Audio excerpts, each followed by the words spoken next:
शाम हो गई है। या देखो ब्यावा समय है गो या सो सैन पाइते जल रहा आग। यो देखो के भल को सगड़ जल रहा और यो भेरी बाजू बाजू के कारण सा इस काटने साग ओई काटे दो साग ओ भलर चा रावास यो आल काटनी है आल। अच्छा इमे क्या साग बना रहा आल बड़ी के ओ प्याज लगा रो यो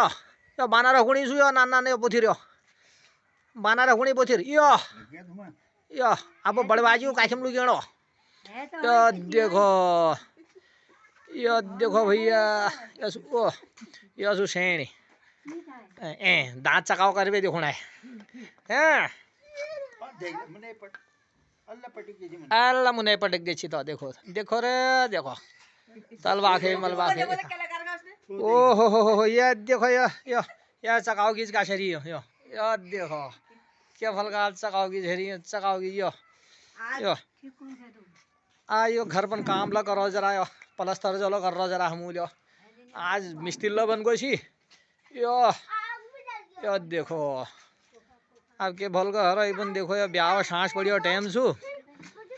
यो तलवाखे मलवाखे था बाखे उठा बाखे सब चल रहा नकुड़ा बाखे और यहाँ आग तापण है जो ब्याह कोई करना आग जल रहा यो देखो यो आग तापणी अब भल का तापो तापो आग तापो रे यो ब्याह को आग जल रहा सगड़ जल रहा फर्स्ट क्लास ये देखो देखो भैया